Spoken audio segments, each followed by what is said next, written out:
Nggih, terima kasih waktunya Bapak Kepala KPU, Bapak Dan Ramil, Bapak Camat, Bapak Tuan Rumah, Pak Lurah, Pak Kamil, terima kasih waktunya.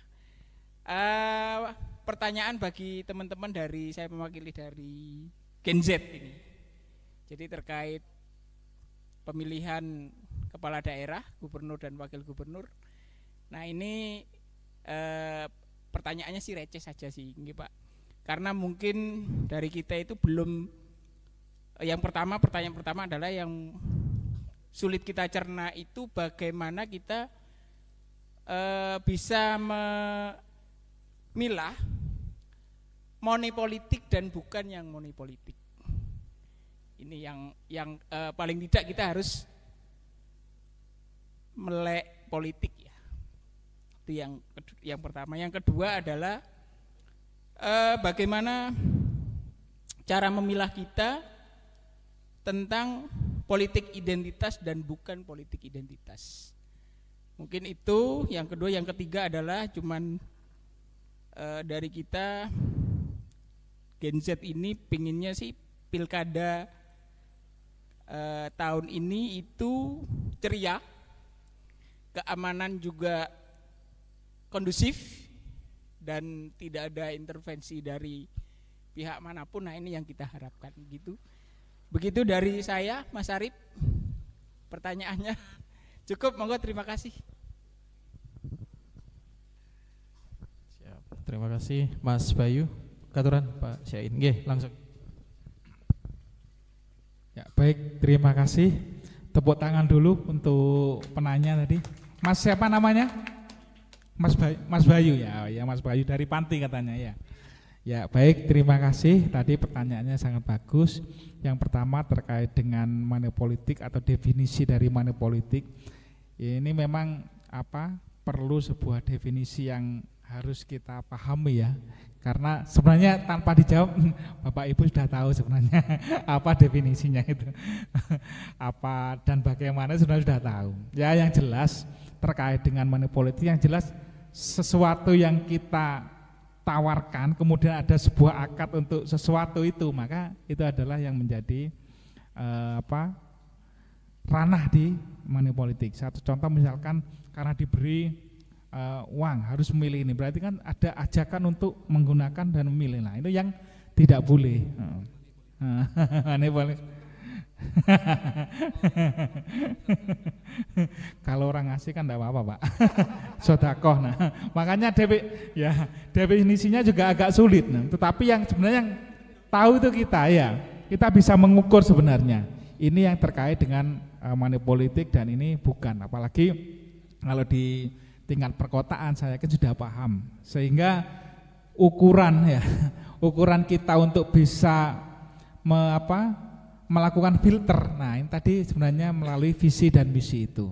Jadi jangan sampai kalau misalkan kalau kita hitung ya, karena kerugiannya kalau terkait dengan money politik ini kan kalau kita hitung misalkan berapa itu dibagi ya, kalau misalkan nominalnya tidak seberapa, kalau kita bagi 5 tahun, kita bagi dengan bulan, tahun sampai 5 tahun itu tidak ada harganya. Makanya kan kalau terkait dengan money politik ini kan sangat merusak demokrasi. Makanya ini kita harus menjaga bersama-sama, jangan sampai ini di masyarakat.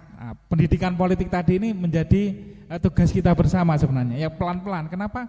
Coba kita rasionalisasikan tadi itu. Cuma nerimanya berapa? Kalau kita bagi dengan bulan, dengan tahun, 5 tahun kan tidak ada apa-apanya. Cuma sekian. Berarti kan tidak dihargai hak pilih itu. Nah, berarti hak pilih agar dihargai ya kita lihat dengan visi dan misi yang ada dari pasangan calon. Sehingga kalaupun ada persoalan itu maka nanti ada lembaga pengawas ya, nanti bisa disampaikan ke pengawas sehingga itu akan dilakukan sebuah penindakan nantinya kalaupun terkait dengan persoalan money politik. Kemudian yang kedua terkait dengan politik identitas. Memang politik identitas ini ya dalam sebuah pemilu maupun pilkada ini kan ada sebuah rambu-rambu larangan sebenarnya. Apa yang dimaksud rambu larangan itu sepanjang itu di luar itu tidak dilarang. Misal contoh kayak kampanye di rumah ibadah, di tempat ibadah itu kan tidak boleh, itu sudah jelas larangannya. Berarti di luar yang selain itu boleh. Nah, artinya sudah ada jelas rambu-rambu yang dilarang. Nah, untuk mendefinisikan politik identitas ini juga kadang-kadang perlu ya ada sebuah pengetahuan maupun juga definisi yang luas juga, sehingga kadang-kadang ya memang sumir, kalau bahasanya itu sumir.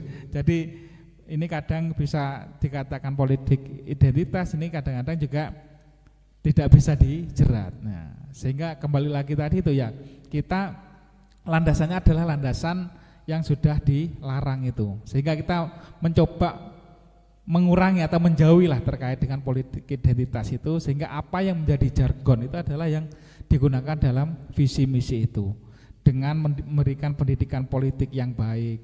Misalkan harus mengetahui kira-kira apa sih program ataupun visi misi pasangan calon untuk 5 tahun yang akan datang. Jadi bukan menggunakan sebuah identitas tertentu yang itu untuk dilakukan sebuah ajakan-ajakan. Ya meskipun karena dalam sebuah kontestasi ini kan ada sebuah norma-norma juga sebenarnya yang dilarang. Yang dilarang itu yang dijadikan sebuah pedoman. Berarti di luar yang dilarang itu berarti kan boleh. Nah, ini yang perlu dijadikan pedoman. Sehingga untuk menjaga ini semua maka perlu pendidikan politik tadi.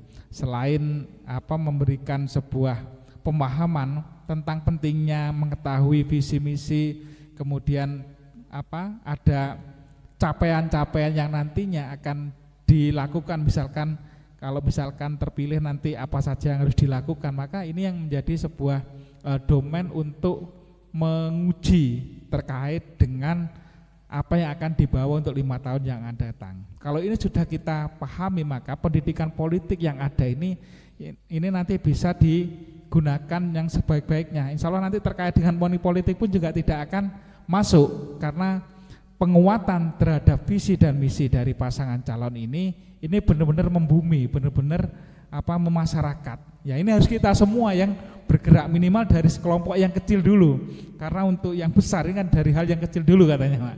Jadi minimal dari kelompok yang ada yang kecil ini dulu kita mulai, sehingga nanti bisa memberikan pencerahan juga kepada yang lain agar tidak melakukan money politik tersebut. Gitu Mas.